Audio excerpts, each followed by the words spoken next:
যারা ইসলাম ধর্ম মানে, যারা জানে, তারা হয়তোবা এ কাজ থেকে বিতাড়িত থাকবে। কারণ নবীজি নিজেই বলেছিল যে নিজের ধর্ম হচ্ছে অন্য ধর্মকে স্মরণ করো এবং অন্য ধর্মকে শ্রদ্ধা করো।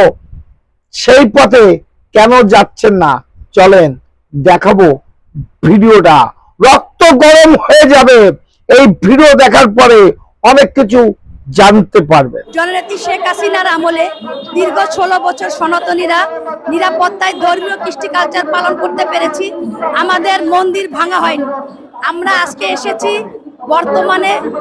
বর্তমানে গতকালকে যে গতকাল খিলক্ষেতে ভাই থাকুক বর্তমানে খিলক্ষেতে যে অবস্থাটা হয়েছে, আমাদের মন্দির ভাঙা হয়েছে, আমাদের হৃদয়ে রক্তক্ষরণ হয়েছে। আমরা তীব্র প্রতিবাদ এবং নিন্দা জানাই।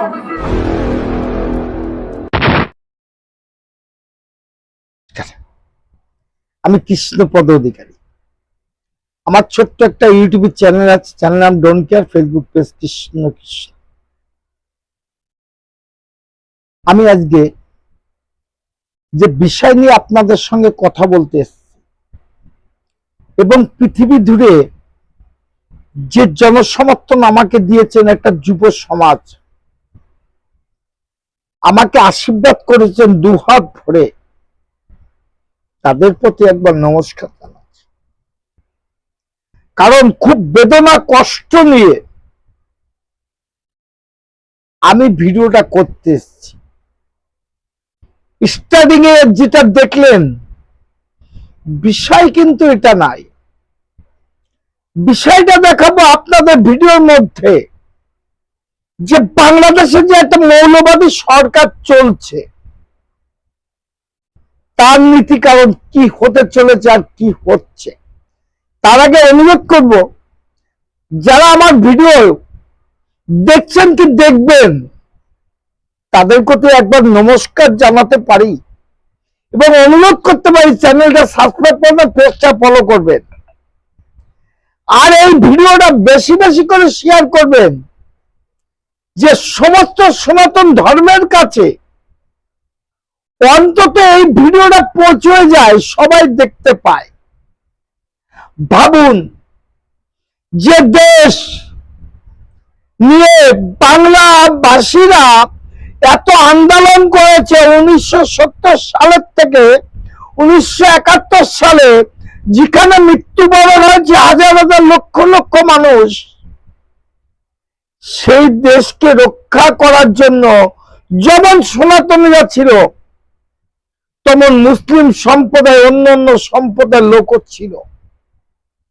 সেখানে এখন সনাতন ধর্মে যারা আছে, তারা কিভাবে অপমান অপদস্থ হচ্ছে এই মোহাম্মদ ইউনূসের আমলে। প্রশ্ন রেখে গেলাম সনাতন ধর্ম না সমস্ত সুশীল সমাজের কাছে, এটা কি সঠিক না ভুল জানি না।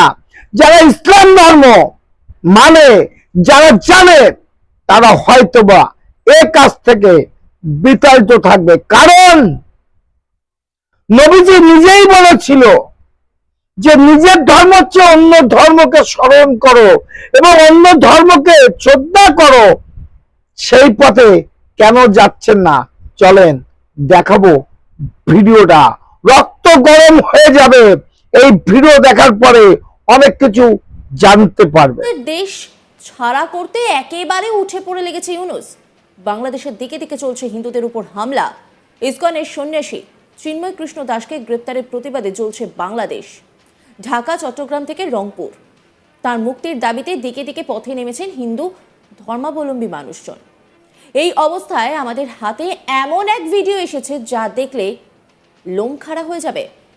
জানা গেছে সম্প্রতি রংপুরের তাজহাটে শীতলা মন্দিরে সেখানকার সংখ্যালঘু হিন্দুরা কীর্তন করছিলেন, আর সেই জন্য বেশ ভালো জমায়েত হয়েছিল। হঠাৎ করে সেখানে বেশ কিছু মুসলিম এসে তাদের কীর্তন বন্ধ করে দেন। তারা সরাসরি হুমকি দিয়ে বলেন যে এর এসে থাকতে গেলে কীর্তন করা যাবে না। তারপরেই বেঁধে যায় অশান্তি। সে ভিডিওটা আপনাদেরকে একবার দেখাই। রংপুর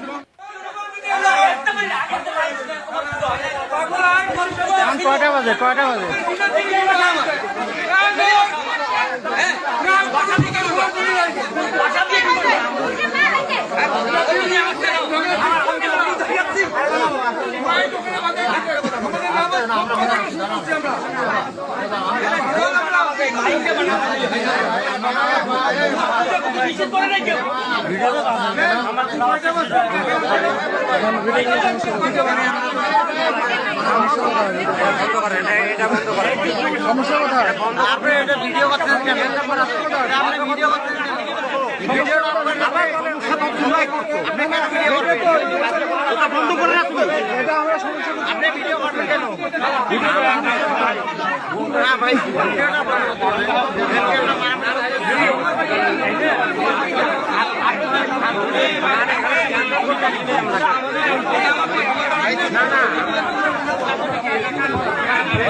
আমি বলেছিলাম যে ভয়ঙ্কর কিছু দেখতে চলেছেন, হতে চলেছে। এই ভিডিওর মধ্যে প্রমাণ হয়ে গেল যে হিন্দুরা কীর্তন করতে পারবে না।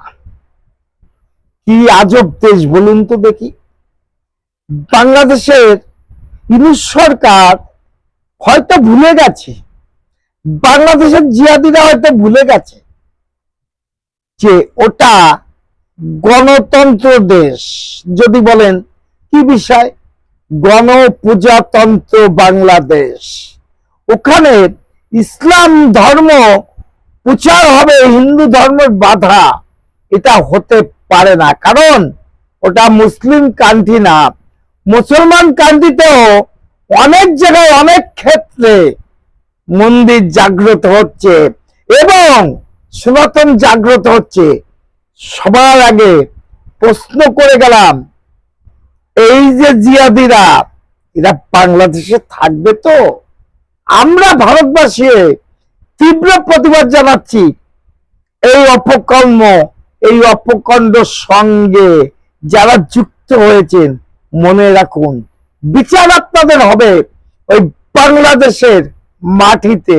কারণ আমরা সনাতনীরা সভ্যতা দেখাচ্ছি বলে আমাদের কোনোভাবে দুর্বল মনে করবেন না। কণ্ঠ আছে যতদিন, প্রতিবাদ ততদিন। সাদাকে সাদা বলি, সত্যকে সত্য, মিথ্যাকে মিথ্যা। চ্যানেল নাম বেনকার, ফেসবুক কৃষ্ণপদ অধিকারী। যদি ভালো লাগে লাইক শেয়ার কমেন্ট করবেন। আগামী দিনে একটু আশীর্বাদ করুন। আসছি নতুন কোনো ভিডিও নিয়ে আপনাদের কাছে। madam. When? Sorry.